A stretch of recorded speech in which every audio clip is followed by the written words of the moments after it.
Subscribe to our channel by clicking the subscribe button. Click the bell button and enjoy the latest uploads from our channel.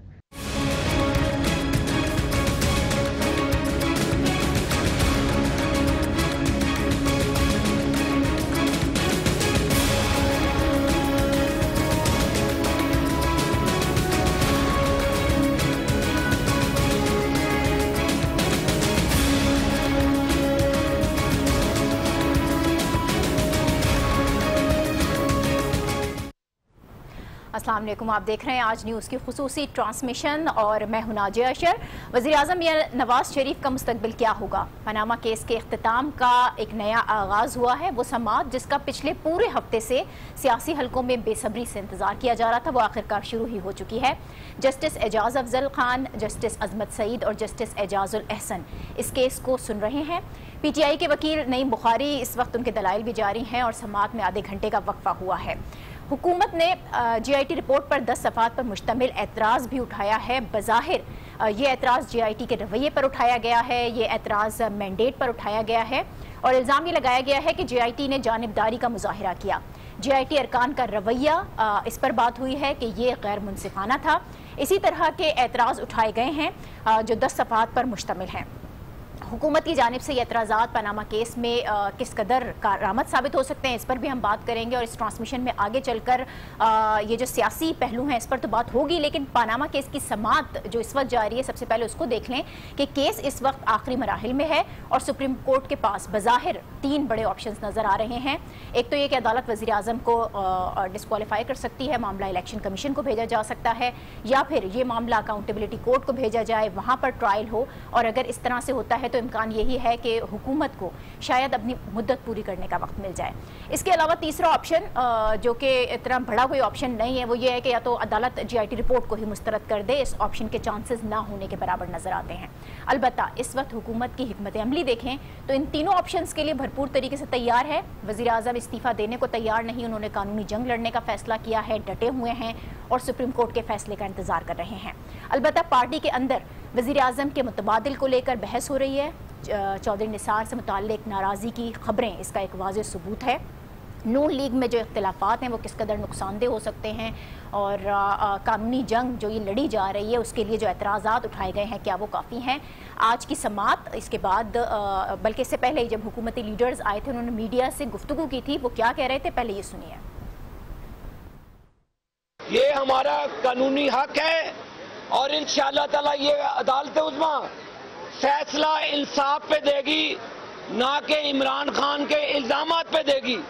जो यही supreme court, यही honourable जजेस इन्हीं शवाहिद को जिसको base GIT में बनाया गया, इसको पकौड़े बेचने वाले कागजात कह चुकी है। अब वही पकौड़े बेचने वाले कागजात दोबारा अदालत उज़्मा में आए हैं। हम इंशाअल्लाह ताला अदालत उज़्मा पर और अदालत उज़्मा के तमाम ऑनरेबल जजेस पर इत्मीनान का इजहार करते हैं। बावजूद इसके जो भी हुआ, हमें अदालत उज़्मा से इंसाफ की तवक्को है और ये इमरान नामा और परवेज़ रशीद नामा और परवेज़ मुशर्रफ नामा, ये तीनों नामे माजी का किस्सा बन जाएंगे और एक नए पाकिस्तान को लेकर वज़ीर-ए-आज़म पाकिस्तान मोहम्मद नवाज शरीफ जो तरक्की के सफर को रोकने की इन साजिशों ने कोशिश की है, इंशाअल्लाह इन साजिशों को पिंडी के गंदे नाले में बहा देंगे और सुप्रीम कोर्ट के फैसले की रोशनी में एक नए पाकिस्तान का सूरज तुलू होगा। आबिद शेर अली को आपने सुना, उतने ही एग्रेसिव दिखाई दे रहे थे जितना कि आज की समाअत से पहले भी नजर आते रहे, लेकिन अपोजिशन का रवैया भी उसी तरीके से जारहाना है। वज़ीर-ए-आज़म के इस्तीफे पर डटे हुए हैं। अपोजिशन क्या कह रही है ये भी सुनिए। जो ज़बान ये GIT के खिलाफ इस्तेमाल कर रहे हैं, मैं नहीं देखता। मैंने अपनी जिंदगी में इतनी बेशर्म हुकूमत नहीं देखी। इतने मुल्क के मसाइल पैदा कर रहे हैं कि मुल्क को नुकसान पहुंच जाए, इनके इक़्तिदार को ना पहुंचे। इनकी पूरी कोशिश है। मुझे यकीन है 6 से 8 हफ्ते में इसी जगह मैंने कहा था सबूत भी निकलेंगे और सियासी ताबूत भी निकलेगा। पहले मैं 10 हफ्ते कह रहा था, अब 6 हफ्ते कह रहा हूं। वो इसलिए कह रहा हूं कि इनके डिलेइंग टैक्टिक्स है, वरना तो केस बड़ा वाजे हो गया है। जो जेआईटी को गाली दे रहा है वो सुप्रीम कोर्ट को गाली दे रहा है। जेआईटी एक हेल्पिंग अदारा है। सुप्रीम कोर्ट पे उस कहने पे उन्होंने इंक्वायरी की है, उनके घर वालों को धमकियां दी हैं, उनके खिलाफ गलीज जबान इस्तेमाल की है। आज पूरी कौम की नजरें सुप्रीम कोर्ट पर लगी हैं और यकीनन आज हमारी तारीख का एक अहम तरीन दिन है और आज ये केस क्या करवट लेता है, इससे पाकिस्तान का मुस्तकबिल जुड़ा हुआ है। मैं समझता हूं हमारे फाजिल जज साहबान पर बहुत बड़ी तारीख ने जिम्मेदारी आयद कर दी है। इस्तीफे का मुतालबा तहरीक इंसाफ कुछ अरसे से कर रही है, लेकिन आज जो डेवलपमेंट है वो ये है कि तहरीक इंसाफ तनहा नहीं है। आज तहरीक इंसाफ के साथ दीगर अपोजिशन जमातें जो इस मुल्क की नुमाया जमातें हैं वो भी उस इस्तीफे का मुतालबा कर रही हैं। आज आपके वकला का बहुत बड़ा तबका कह रहा है, जो सियासत से उनका ताल्लुक नहीं है, जो कानून पर नज़र रखते हैं, जिन्होंने जीआईटी रिपोर्ट का मुताला किया है, जिन्होंने 126 दिन जो सुप्रीम कोर्ट में केस चला उस पर वो बड़ी बारीक बीनी से उसका मुताला भी करते रहे और उस पर नज़रसानी भी करते रहे।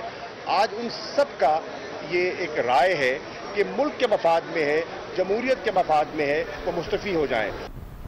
हुकूमती और अपोजिशन रहनुमाओं की ये गुफ्तगू आपने सुनी। ये तमाम तर सूरत हाल, इस पर हम बात करेंगे। अपने पैनल का तारुफ आपसे करा दूं। हम ज्वाइन कर रहे हैं इस्लामाबाद से ब्यूरो चीफ शौकत पराचा और पेशावर से की ब्यूरो चीफ फरजाना अली भी इस वक्त इस्लामाबाद में ही मौजूद हैं, इनसे भी बात होगी। लाहौर से अनवार हाशमी ब्यूरो चीफ लाहौर हमारे हमरा हैं, जबकि कराची से मुझे सीनियर जर्नलिस्ट आमिर अहमद खान साहब ज्वाइन कर रहे हैं। बहुत शुक्रिया आप सब लोगों का।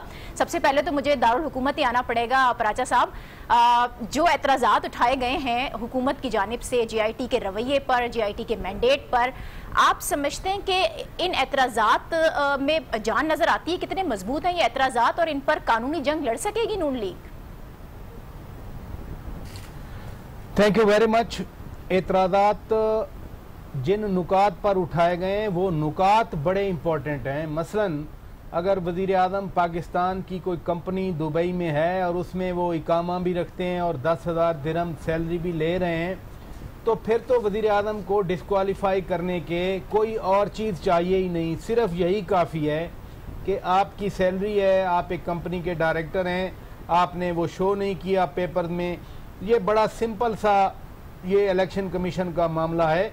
लेकिन अभी थोड़ी देर पहले एक फाजिल जज साहब इसी 3 रुकनी बेंच में उन्होंने पूछा कि ये जो डॉक्यूमेंट्स आए हैं ये अटेस्टेड नहीं हैं। तो नईम बुखारी साहब जो पिटिशनर्स की तरफ से हैं उन्होंने कहा कि जी डॉक्यूमेंट्स तो असली हैं लेकिन इन पे दस्तखत नहीं है। दस्तखत के बगैर डॉक्यूमेंट्स कैसे असली हो जाते हैं, मुझे आज पहली बार पता चला नईम बुखारी के कमेंट से। दूसरी इंपॉर्टेंट चीज़ जो आप कह रही हैं, एक फाजिल जज साहब ने अभी जब एतराज़ात आए, अभी जो हेयरिंग जारी है उसमें यह भी कहा कि मफरूज़ों पे फैसले नहीं होते, सबूतों पे फैसले होते हैं। अब सबूत पहले नहीं आए थे किसी साइड से भी, let me make it clear जी। तो मफरूदे, अगर जेआईटी रिपोर्ट को मफरूदे कहा जा रहा है तो फिर तो जेआईटी रिपोर्ट पे सीरियस सवालात उठते हैं। तीसरी इंपॉर्टेंट चीज यह है कि जेआईटी एक लीगल काम कर रही थी, लेकिन जिस तरह की रिपोर्ट में लैंग्वेज यूज की गई है for the respondents, and respondents mean respondent number 1 prime minister of Pakistan, respondent number 6 Maryam Nawaz, respondent number 7 Hussain Nawaz, respondent number 8 Hasan Nawaz, respondent number 10 Ishaq Dar. बड़ी सख्त लैंग्वेज इस्तेमाल की गई है। चीटर हैं, झूठे हैं, धोखा देने वाले हैं। Investigation process JIT supreme court के हुक्म पे कर रही थी और ये भी सुप्रीम कोर्ट ने कहा था कि आइन और कानून के मुताबिक जो ह्यूमन डिग्निटी है उसको बरकरार रखा जाए। लेकिन ये अब तबसरे तो उस वक्त हम कर रहे हैं जब सुप्रीम कोर्ट खुद इस मामले को टेक अप कर रही है।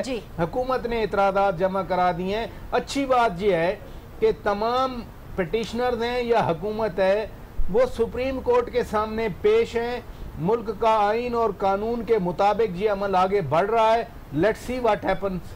ठीक है फरजाना, आप इस मामले को किस तरह से देख रही हैं? जेआईटी को लेकर बड़ा कंट्रोवर्शियल भी किया गया, कुछ खामियां नजर भी आती हैं। दूसरी जानिब हुकूमत जिस तरह से कानूनी जंग लड़ने के लिए आई है उसकी तैयारी कैसी, और फिर पीटीआई, खास तौर पर पीटीआई की जानिब से जो कानूनी तैयारी होनी चाहिए थी, इस वक्त भी दलाइल का सिलसिला जो जारी है, आप समझते हैं कि राइट डायरेक्शन में जा रहा है ये मामला?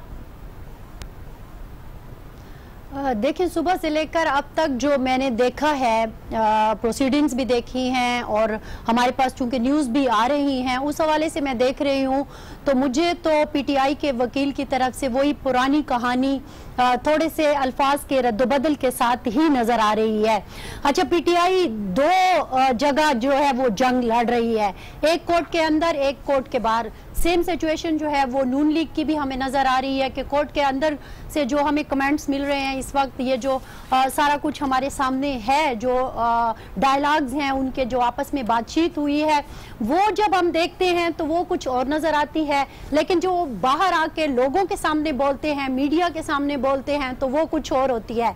तो मुझे ऐसे लग रहा है कि जो अंदर अगर कहीं कमी रह जाती है, पीटीआई को लगता है कि हम कमज़ोर पड़ रहे हैं या हमारे पास वो दलाइल नहीं है, जैसा कि प्राचा साहब ने भी कहा कि कुछ चीज़ों पर भी सवालात उठाए गए हैं अदालत की तरफ से, जेआईटी की जो रिपोर्ट है उसके अंदर। तो वो चीज़ें जो अंदर होती हैं उसको काउंटर करने के लिए वो बाहर आकर कुछ और ही तकरीरें कर रहे हैं, और उनका जो लहजा है वो भी मुझे बड़ा अजीब सा लग रहा है दोनों तरफ का। लेकिन नाजिया, मैं एक और बात आपको बताना चाह रही थी कि मैं पख्तूनख्वा से जब यहाँ इस्लामाबाद में आई और कल से एक अजीब सा शोर होगा जो है वो मैंने देखा कि पता नहीं क्या कयामत आ जाने वाली है। लेकिन जब आप इस्लामाबाद के जहाँ मैं रह रही थी वहाँ से लेकर आज मैं ऑफिस तक आई तो मुझे सड़कों पर ऐसी कोई चीज़ नज़र नहीं आई, कोई माहौल ऐसा नज़र नहीं आ रहा कि जिससे जो टीवी पर हमें दिख रहा है या जो बातों में हमें दिख रहा है। तो मामला जो है वो यकीनन सुप्रीम कोर्ट, ये बहुत अच्छी बात है कि बाहर ऐसा कुछ नजर नहीं आ रहा है। मैं जरा, क्योंकि लोग भी सुप्रीम कोर्ट के फैसले का देखते हैं कि लाहौर में क्या हो रहा है। अनवर, यहाँ पर हालात कैसे नजर आते हैं? जो शोर होगा बाहर नजर आता है और जो मीडिया पर भी नजर आ रहा है, जो सुप्रीम कोर्ट के बाहर नजर आ रहा है, लाहौर में हालात किस तरह के हैं? नून लीग में जो टूट फूट की खबर उसको लेकर पंजाब में क्या सिचुएशन है इस वक्त? देखिए, पंजाब में इस वक्त बिल्कुल खामोशी है, कोई ऐसा रिएक्शन नजर नहीं आ रहा। गुज़श्ता 2 रोज़ में चंद रैलियां मुस्लिम लीग नून के हक में निकाली गई हैं और जिससे ये तासुर लिया जा सकता है कि अगर उनके कायद जो है वो नायल होते हैं तो उनको बड़े भरपूर अंदाज में रायवंड में वेलकम किया जाएगा। और दूसरी बात, हम कोई कानूनी माहिर तो नहीं है, लेकिन जिस तरह आपके दीगर एक्सपर्ट्स जो है बात कर रहे हैं, तमाम फरीकों ने इस पूरे केस को एक मजाक बनाया है। आप नाजिया जावेद हाशमी की बात को ज़रा उठाएं, जब उन्होंने कहा कि सुप्रीम कोर्ट ने खुद एक पहले लाइन दे दी जेआईटी को कि ये गॉडफादर और सिसिलियन हैं, तो जेआईटी ने वो लाइन पकड़ ली। फिर जेआईटी पे आप कल की प्रेस कॉन्फ्रेंस आईएसपीआर की देख लें, अगर आईएसपीआर ने कहा है कि उनके जो नुमाइंदे हैं उन्होंने बड़ी ईमानदारी से काम किया है, तो इस पे भी तबसरा हो सकता है कि ये सुप्रीम कोर्ट ने फैसला करना है कि ईमानदारी से काम किया गया है या नहीं किया गया। वो कैसे कमेंट्स कर सकते हैं? उनको कैसे पता चला है कि उनके अराकीन ने ईमानदारी से काम किया है? तो ये एक सुप्रीम कोर्ट को लाइन मिलती है। इसी तरह अपोजिशन जो फरीक है उन्होंने अदालत के रिमार्क्स अपने मुँह में डाल के जो है फैसले दिए हैं, नून लीग ने अपने मुँह में डाल के, तो अदालत ने पहले इस पूरे जो सिनेरियो है इसको डिसिप्लिन में लाने के लिए कोई जो हिदायतनामा जारी नहीं किया। तो तमाम ये बातें, ये एक संजीदा केस है, एक वजीर आजम और उसके खानदान की नयली और एहतसाब का केस है। तो बज़ाहिर ये सारी अफवाहें हैं। आज दोपहर को अदालत का मूड अंदाजा हो जाएगा कि वो अगर बहुत संजीदा लेना चाहती है तो इसको थोड़ा लिंगर ऑन करेगी और पूरा मौका देगी। ठीक है, जो अफवाहें हैं, जो चहमगोइयां हैं और जो तमाम तर सूरत हाल है, आमिर साहब इस्लामाबाद में भी, फिर पेशावर जाना क्या सोचते हैं ये भी आपने सुना। एक जंग पीटीआई कोर्ट के अंदर लड़ रही है और एक बाहर लड़ रही है। फिर ये भी देखने में आ रहा है कि जो कुछ मीडिया पर नजर आता है बज़ाहिर सूरत हाल उतनी खराब नहीं है, लेकिन अगर दोपहर तक कोई फैसला सामने आता है, जो भी डेवलपमेंट होती है, आप क्या समझते हैं उसके आने वाले दिनों में क्या असरात मुरतब होंगे? देखिए, आने वाले दिनों में आप एक पॉलिटिकल टर्मोइल तो देखेंगी ही। अभी 2-3 रोज़ पहले जो इस केस की बुनियादी हकीकत है उसका जिक्र किया आसमा जहांगीर साहिबा ने, जब उन्होंने कहा कि ये केस कानूनी इतना नहीं है जितना कि ये एक सियासी केस है। ये इस केस की एक बुनियादी हकीकत है, इसीलिए इसके आसपास सियासत भी इतनी ज़्यादा भड़की हुई है। और अब क्योंकि ये नज़र आ रहा है कि अपने आखिरी मराहिल में आ रहा है, तो ये मैं नहीं समझता हूँ कि जिस तरह के ये एक्सट्रीम डिसीजंस की तवक्कुआत हैं पिटिशनर्स की कि बहुत एक हतमी फ़ैसला नवाज शरीफ के पॉलिटिकल करियर के बारे में सुप्रीम कोर्ट से हमें सुनने को मिलेगा सारा, तो वो उससे वो आएगा या नहीं आएगा ये कहना कबल अज़ वक्त है। जिस वक्त तकरीबन नामुमकिन है कि सुप्रीम कोर्ट के दिमाग में तो कोई नहीं झांक सकता, लेकिन जो भी फैसला आता है उसके अंदर ये एक चीज़ साफ नज़र आ रही है कि ये मामला अभी वज़ीर-ए-आज़म और उनके ख़ानदान को आने वाले कई हफ्तों, हो सकता है कई महीनों तक उलझाए रखेगा। और जितनी देर वो इसके अंदर उलझे रहेंगे, पाकिस्तान की सियासत उसी तरह से भड़की रहेगी जिस तरह के इस वक्त भड़की हुई है। ठीक है, जिस हतमी फैसले की आप बात कर रहे हैं, ये हतमी फैसला हो क्या सकता है, किस कदर एक्सट्रीम पर जा सकता है? पराजा साहब, क्या ऑप्शंस हैं अदालत के पास? वज़ीर आज़म की डिस्क्वालिफिकेशन या फिर मामला जो है वो अकाउंटेबिलिटी कोर्ट को भेज दिया जाए? अगर ऐसा होता है, अकाउंटेबिलिटी कोर्ट को अगर भेज दिया जाता है तो वज़ीर आज़म को अपनी मुद्दत पूरी करने का वक्त भी मिलेगा। आप समझते हैं कि ये ऑप्शंस हो सकते हैं, ये एक्सट्रीमली एक हम सिचुएशन देख सकते हैं अदालत की जानिब से? इस सवाल के लिए इस सवाल के जवाब के लिए आपको 5 रुकनी बेंच का 20 अप्रैल का फैसला सामने रखना होगा, क्योंकि 20 अप्रैल के 5 रुकनी बेंच के फैसले में ये चीज़ें डिटर्मिन कर दी गई हैं। पैरा 3 में उस बेंच ने लिखा है, 5 रुकनी कह रहा हूँ, ये 3 रुकनी बेंच जो बना है ये 5 रुकनी बेंच के फैसले के तहत बना है। 5 रुकनी बेंच के पैरा 3 में लिखा हुआ है कि on the basis of material put forward by the JIT, यानी JIT की रिपोर्ट के बाद ये बेंच जो 3 रुकनी बेंच है ये ऑर्डर कर सकता है वज़ीर आज़म के खिलाफ रेफरेंस भेजने पे। अब अगर इसी रेफरेंस वाली बात पे हम रहें, JIT ने भी नैब ऑर्डिनेंस का सेक्शन 9 क्लॉज 5 की बात कर दी कि उधर रेफर कर दिया जाए, तो रेफरेंस तो पहले भी वज़ीर आज़म के खिलाफ पड़े हैं। जो सुप्रीम कोर्ट में असद खरल केस में 150 मेगा स्कैंडल्स की, करप्शन स्कैंडल्स की लिस्ट सुप्रीम कोर्ट में आई थी, उसमें वज़ीर आज़म के खिलाफ भी रेफरेंसेस पेंडिंग पड़े हैं। मसलन FIA वाला केस है, भर्तियों का केस, वो पड़ा हुआ है, और भी बहुत सारे हैं। मियाँ शहबाज शरीफ के खिलाफ भी पड़े हैं, इसाक डार के खिलाफ भी पड़े हैं, और भी बहुत सारे हैं।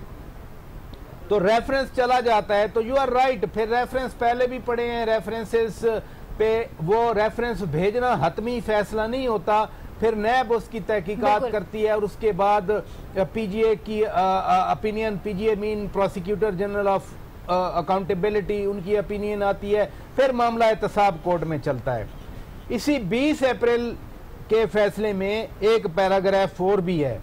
पैराग्राफ 4 कहता है कि JIT की रिपोर्ट में सामने आने के बाद जब बेंच जायजा ले लेगा तो bench can order for disqualification of the prime minister, यानी इस बेंच को दोनों पावर्स हैं, वो रेफर भी कर सकते हैं और दूसरा वो डिस्क्वालीफाई भी कर सकते हैं।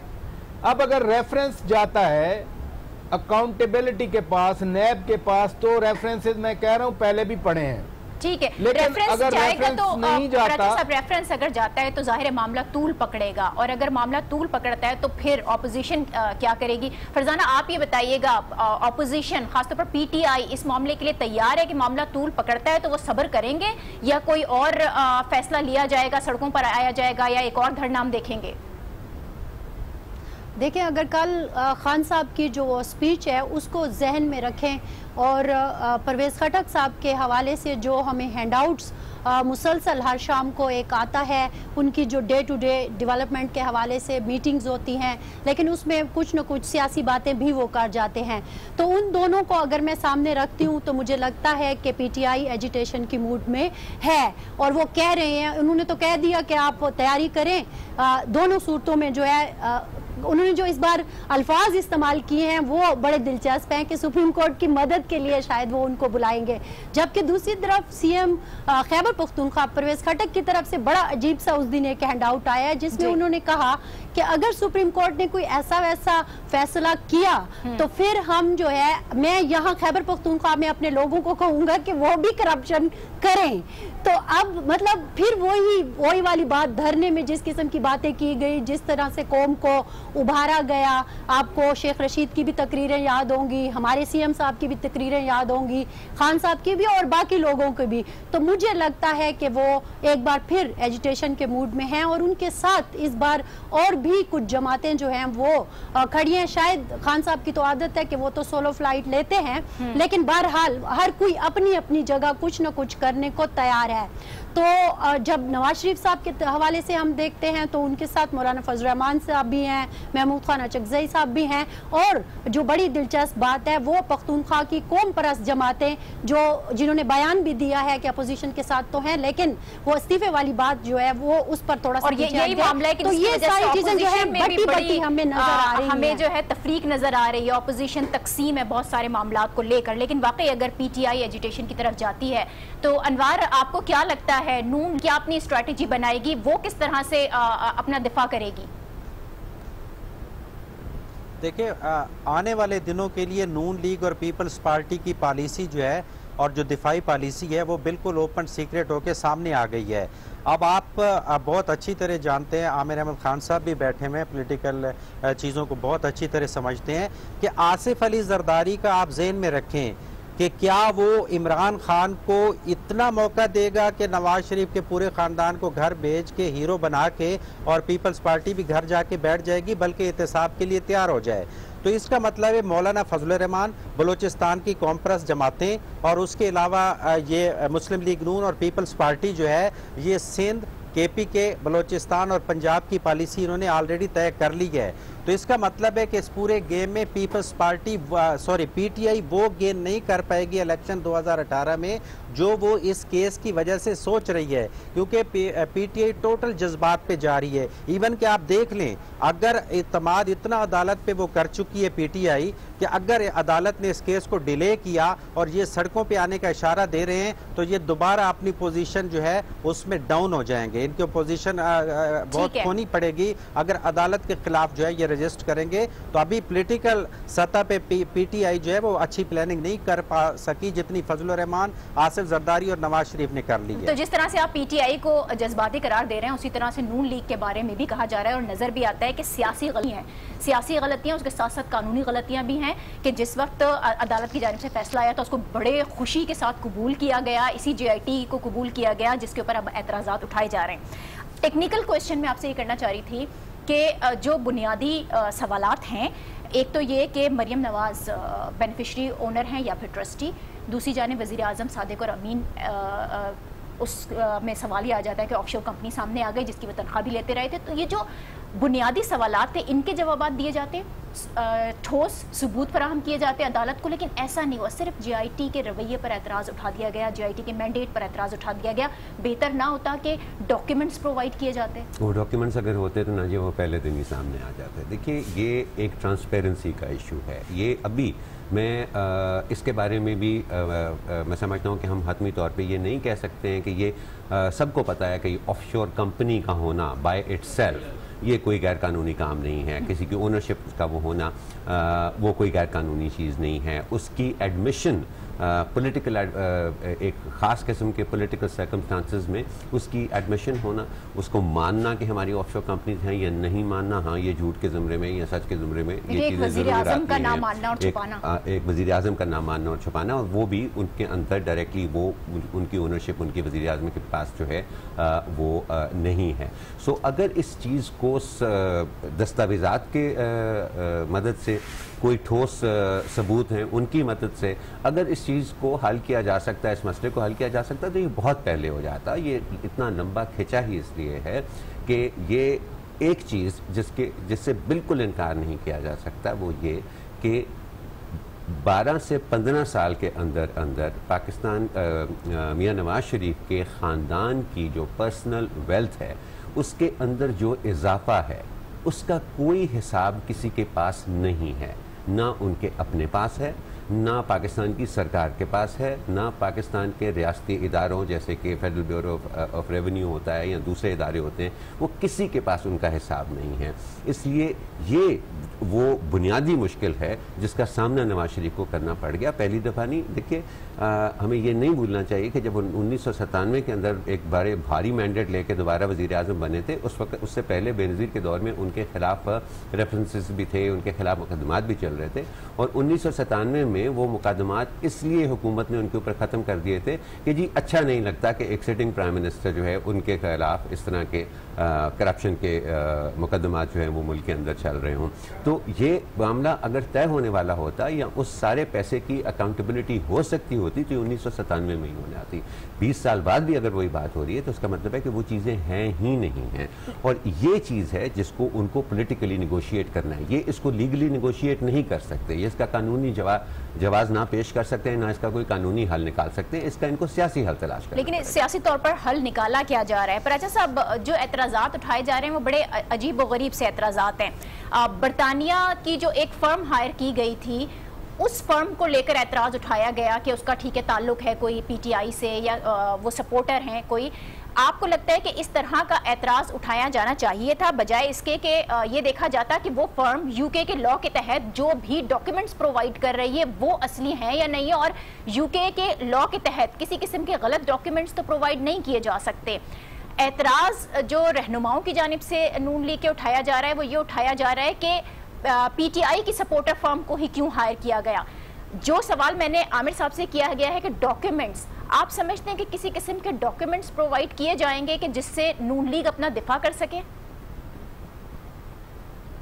ये सबसे बड़ा डिलेमा है इस केस का कि ना पिटिशनर के पास कोई डॉक्यूमेंट है और ना ही रिस्पोंडेंट के पास कोई डॉक्यूमेंट्स हैं। आमिर अहमद खान बिल्कुल दुरुस्त कह रहे हैं कि 10, 15, 20 साल में दौलत के अंबार लगे, वो कैसे लगे, कोई उसकी डॉक्यूमेंटेशन है नहीं है। But at the same time ये जो कहते हैं कि करप्शन का पैसा था, लूट मार का पैसा था, किसी प्रोजेक्ट में जितने भी प्रोजेक्ट लगे, वो चाहे पुरे था या अब मोटरवेज बन रहे हैं, वो पुराने बिजली के मंसूबे थे या अब बिजली के मंसूबे हैं, वो पीली टैक्सी स्कीम थी या प्राइम मिनिस्टर लोन स्कीम्स हैं, इसमें भी तो करप्शन साबित नहीं हो सकी ना। किसी एक मंसूबे में भी बता दिया जाए कि इतने % किकबैक्स आया था या कोई एविडेंस है, नहीं आ सकी। इसलिए डॉक्यूमेंट्स के बगैर ये केस आगे बढ़ रहा है। यूके वाली मामलत के हवाले से वॉल्यूम 10 तो जेआईटी ने मना कर दिया कि ये खोले ही नहीं। वॉल्यूम 10 ही इनफैक्ट सारी बैरून मुल्क जो कानूनी खत्तो किताबत है, जो मामनत है, जो उधर से अगर कोई लेटर आया है, इधर से कोई लेटर गया है, वो तो सील हो गया। इसलिए हम कहते हैं कि चूंकि इसमें Virgin Island, British Virgin Island, Panama, London, Dubai, Jeddah, Saudi Arabia, Qatar, Doha सबके नाम है, तो असल चीज जो कभी मिलेगी तो वो तो वॉल्यूम 10 में मिलेगी। ठीक है, पर अच्छा साहब, ये जो आप वॉल्यूम 10 का जिक्र कर रहे हैं, वॉल्यूम 10 को खोले बगैर किस तरह से उस पर फैसला हो सकता है? क्योंकि ये कहा गया है कि उसमें ऑनगोइंग प्रोसीडिंग्स हैं, ऑनगोइंग इन्वेस्टिगेशंस हैं। अगर कोई इन्वेस्टिगेशन अभी चल रही है तो उसके ऊपर तो फिर फैसला नहीं आ सकता जब तक कि वो सामने नहीं आ जाएगा। तो यही तो मैं आपके साथ ये मामला उठा रहा हूँ, लेकिन वॉल्यूम 10 कोर्ट तो देख सकती है ना, कोर्ट पे तो कोई बार नहीं है। Honourable supreme court of Pakistan पे कोई बार नहीं है। लेकिन नून लीग एतराज उठा सकती है इस पर। आप और मैं, हमारे लिए इस पे पाबंदी है। हम चूंकि टैक्स पेयर हैं, हमारा tax at the source cut जाता है, इसलिए हमारा हक नहीं है उसको देखना वॉल्यूम 10 को कि क्या कॉरेस्पोंडेंट हुई, क्या कॉरेस्पोंडेंट ना हुई। जो एतराज़ात और आएंगे, ऑनगोइंग इन्वेस्टिगेशन है। बिल्कुल आपने दुरुस्त कहा गया कि लंदन से 5 सवाल मांगे थे, दुबई से 4 सवाल मांगे थे, जद्दा से 2 सवाल मांगे थे। पनामा के साथ तो हमारा कोई ऐसा रिलेशनशिप नहीं है, ना उनकी एम्बेसी इधर है ना हमारी एम्बेसी उधर है, वो मिशन कहीं और बैठ के लुक आफ्टर करता है। जब एक तहकीकाती अमल अभी ऑन गोइंग है तो फिर आर्टिकल 190, आर्टिकल 187(2) और आर्टिकल 184(3) के तहत फैसला, हतमी फैसला कैसे होगा, ये सबसे बड़ा सवालिया निशान है। ठीक है, मैं जरा सुप्रीम कोर्ट के बाहर जाऊंगी, वहां पर हमारे नुमाइंदे खुसूसी अली, अब तक बहुत कुछ हो चुका है, बड़ी एक्टिविटीज हुई हैं सुप्रीम कोर्ट के बाहर। समाअत का वक्फा था, कब तक है ये वक्फा और कब दोबारा से हियरिंग स्टार्ट हो जाएगी? जी, समाअत दोबारा शुरू हो चुकी है और दोबारा से जो है वो नईम बुखारी अपने दलाइल के ऊपर जो है वो दलाइल दे रहे हैं, जेटी की रिपोर्ट के ऊपर उसी को आगे बढ़ा रहे हैं। वक्फे के दौरान जो मुख्तलिफ सियासी जमातों के रहनुमा यहाँ आज इस समाअत के लिए आए थे, खास तौर के ऊपर पीपल्स पार्टी का वफ्द जो कि बिलावल भुट्टो की हदायत के ऊपर यहाँ पहुंचा था और चौधरी शुजात हुसैन, इसके अलावा MKM के सरबराह, पहली बार ये तीनों सियासी जमातें जो है आज पनामा केस में पहुंची थी। तो उनसे कुछ बात उनसे जो बातचीत हुई तो उनसे ये जानने की हमने कोशिश की कि उनका ये पहला दिन था, वो कैसे देख रहे हैं इस केस को। अगरचे उन्होंने अभी तक अपनी उस राय को काफी हद तक महफूज रखा, लेकिन उनकी जो राय थी वो ये थी कि इस केस में जजेस के पास जो है वो ऑप्शन बहुत जो है वो महदूद हैं। उनके पास जो है रिलीफ देने का जो कि वो हुकूमत या नवाज शरीफ को या शरीफ खान कुछ ज्यादा रिलीफ दे सकें। इसके अलावा इस वक्त जो है वो केस जो है वो चल रहा है। जो रिमार्क्स अब तक सामने आए हैं उसमें अहम चीज जो आई, एक तो ये कहा गया कि जो वॉल्यूम 10 है उसको भी जो है वो सामने लाया जा सकता है, अगर जरूरत महसूस करती है अदालत तो उसके ऊपर भी बहस जो है वो कराई जा सकती है। चूंकि कुछ जो बातें जेटी की रिपोर्ट के ऊपर कुछ ऐसी जो शवाहिद के हवाले से जो बातें थी, दस्तावेजात जो बैरून मुल्क से तस्दीक के लिए भिजवाए गए या बैरून मुल्क से जो कॉरेस्पॉन्डेंस जेटी की हुई उसके ऊपर बात हुई, तो उसके जवाब में ये अदालत की जानब से कहा गया कि अगर जरूरत महसूस तो वॉल्यूम 10 भी जो है वो सामने लाया जा सकता है। जो अहम नुक्ता नईम बुखारी की तरफ से आया, हम आपसे मजीद भी अपडेट्स लेते रहेंगे। वॉल्यूम 10 का जिक्र हो रहा था, शौकत पराचा साहब ने बड़े वाज़ेह अल्फाज में उसको एक्सप्लेन भी किया है। उसको सामने लाया जा सकता है, अदालत ये कह रही है। ठीक है, अगर ज़रूरत पड़ी तो उसको सामने लाया जाएगा, लेकिन आपको लगता है कि नून लीग की जानिब से सबसे बड़ा एतराज़ यही होगा और उसके बाद इसको सामने लाया जाएगा? देखिए, ये जो एतराज़ चाहे वो कोई कानूनी नुक्ते की बुनियाद के ऊपर करे, चाहे वो JIT के बारे में अपने तहफ़्फ़ुज़ात की शक्ल के अंदर वो करे, उन एतराज़ात का मकसद क्या है? मैं बार बार इस एक बात को दोहरा रहा हूँ नाजिया, जब से ये सारा मामला शुरू हुआ है कि किसी फरीक का भी इसके अंदर, चाहे वो पटिशनर्स हों, चाहे वो हुकूमत हो जो अपने आप को नवाज शरीफ साहब के फैमिली है जो कि अपने आप को डिफेंड कर रही है, किसी का भी इसके अंदर किसी को भी मेरा ख्याल है एक रियलिस्टिक उम्मीद नहीं है ये कानूनी तौर पर ये जंग जीतने की। इसीलिए वो आपने कन्फ्यूजन देखी जब JIT को बनाया गया तो दोनों तरफ जो है वो मिठाइयाँ बांटी जा रही थी और उस वर्डिक्ट को भी इंटरप्रेट किया जा रहा था। ये मामला सियासी तौर पर ही तय होना है और ये अब वॉल्यूम 10 को अगर खोला जाएगा उसके अंदर जो है उसकी कार्रवाई को मज़ीद आगे बढ़ाया जाएगा। वो यकीनन अगर मुकम्मल होती तो उसको शामिल कर लिया जाता अभी सही, लेकिन उसको पीछे इसीलिए रखा गया है कि अभी वो एक ऑन गोइंग इन्वेस्टिगेशन उसके अंदर वो शामिल हैं।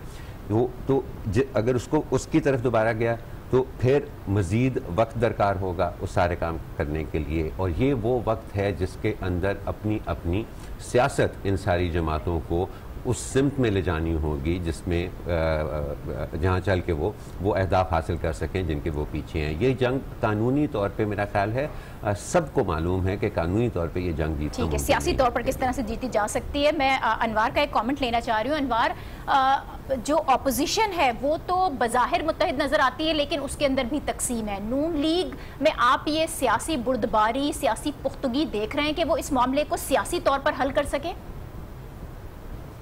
देखिए, सियासी पुख्तगी अगर होती तो जो ज़राए के चौधरी निसार के बयानात सामने आए हैं तो वो उन्होंने कहा है कि फिर सूरत हाल नून लीग इस स्टेज तक ना पहुंचती। तो इसके अलावा इवन के PTI इशारा दे चुकी है, चाहे वो पॉजिटिव या नेगेटिव दे चुकी है, कि अगर 6 माह पहले भी नवाज शरीफ समझ जाते तो वो सूरत हाल उनके ख़ानदान की जहाँ तक ना पहुँचती। ठीक है, तो इसलिए सियासी बुर्दबारी तो आप नहीं कह सकते कि नून लीग के अंदर मौजूद है। और अब बात यह है कि 10 जिल्दों को भी छोड़ दें, एक शेख रशीद का केस अहमियत रखता है 62-63 का, और एक जो है फ्लैटों का जो केस है जिससे नाइली साबित होती है। तो सबसे पहले अदालत उन 2 पॉइंट को उठाएगी बाकी जिल्दों को वो हो सकता है कि नैब के सुपुर्द कर दे कि अब आप केस इनके चलाते रहें, तो उसमें से वो पिक करेगी 2 पॉइंट कि नाअहली साबित होती है तो वो जल्द से जल्द नाअहली साबित करके और वजीर आजम को कहेगी कि अब आप अपील में चले जाएं या अपने केसेस जो है वो नैब में भुगताएं। ठीक है, तो सारा फोकस कानूनी तौर पर तो ये हो सकता है। एक मुख्तसर सा आप मुझे जवाब दीजिएगा, ये जो आपने डिस्क्वालिफिकेशन की बात की, अगर डिस्क्वालिफिकेशन होती है नाअहली के बाद, मुतबादिल ऑप्शन क्या होगा नून लीग के पास? नून लीग के पास बिल्कुल, आप शख्सियत का नाम पूछती हैं तो ये तो मैं नहीं कह सकता, लेकिन मुतबादिल बिल्कुल क्लियर कट है कि अगर नवाज शरीफ ऐसे कानून के तहत नाअहल होते हैं कि वो उन्हें सिर्फ घर भेज दिया जाता है राय वेंड, तो फिर भी वो बहुत बड़ी फाइटिंग पोजीशन में होंगे पीटीआई के खिलाफ। अगर वो किसी और रास्ते में उनको भेज दिया जाता है तो फिर बहुत बड़ा नुकसान जो है वो नून लीग को उठाना पड़ेगा, और अगर वो सरप्रस्त बन के बैठ गए तो फिर पार्टी को वो संभाल सकेंगे। ठीक है, बहुत शुक्रिया अनवार हाशमी ब्यूरो चीफ का। इस्लामाबाद से ब्यूरो चीफ शौकत पराचा, आपका भी बहुत शुक्रिया, और पेशावर की ब्यूरो चीफ फरजाना अली ने भी हमें ज्वाइन किया था, उनका भी बहुत शुक्रिया, और आमिर साहब आपका भी बहुत शुक्रिया। आज की ये ट्रांसमिशन, इसका सिलसिला जारी रहेगा। JIT की रिपोर्ट और सुप्रीम कोर्ट में होने वाली ये हियरिंग, इससे मुतालिक आज न्यूज़ की ट्रांसमिशन का सिलसिला तो जारी रहेगा। अभी आप हेडलाइन देखेंगे और बुलेटिन भी हमारा होगा, और उसके बाद ये जो ट्रांसमिशन है इसको हमारे करंट अफेयर्स के एंकर्स कंटिन्यू करेंगे। देखते रहिए आज न्यूज़।